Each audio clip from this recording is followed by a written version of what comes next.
श्रीरामचन्द्रं शरणं प्रपद्ये श्रीरामदूतं शरणं प्रपद्ये।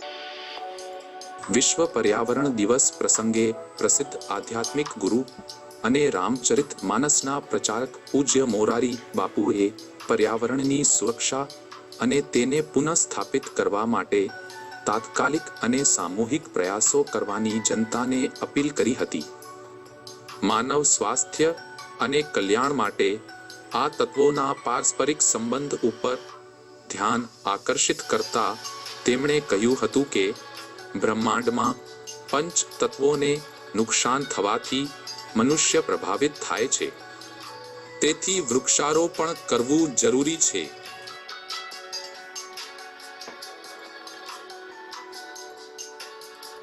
વિશ્વ પર્યાવરણ દિવસના ઉપલક્ષ્યમાં એક સાધુ તરીકે મારે આપ સૌને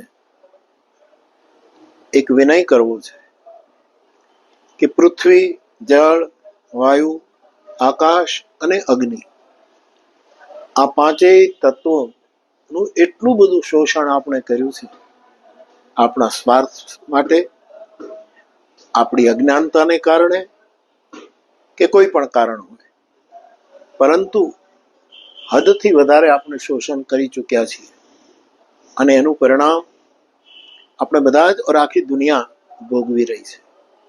એક સાધુ તરીકે મારે આપ સૌને વિનય કરવો છે કે આ પાંચેય તત્વો જે બ્રહ્માંડમાં પણ છે અને આપણી અંદર પણ છે, બ્રહ્માંડમાં પાંચેય તત્વોને નુકસાન થશે તો આપણી અંદર પણ રહેલા એ પાંચેય તત્વોને અસર કરશે. મને એમ લાગે છે એટલે જ બીમારીઓ, અસાધ્ય રોગો, કલ્પના ન કરી શકાય એટલું ટેન્શન, આ બધું જ આપણા શરીરમાં આવ્યું છે.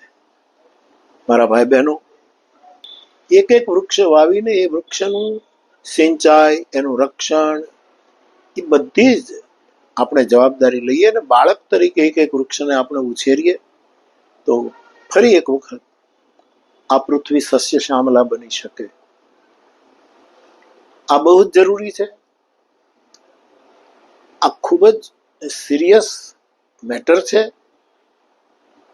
સૌને મારી પ્રાર્થના છે, આવો આ પાંચ તત્વો પૃથ્વી દેવ છે, જળ દેવ છે, આકાશ દેવ છે, અગ્નિ દેવ છે અને વાયુ દેવ છે. અને આપણે દેવ ગણીએ છીએ. એ દેવતાઓની પૂજા આપણે પર્યાવરણનું ધ્યાન રાખીને વૃક્ષો રોપીને આપણે કરીએ એવી સૌને મારી નમ્ર વિનય છે. આપ સૌને મારા પ્રણામ. જય સિયારામ.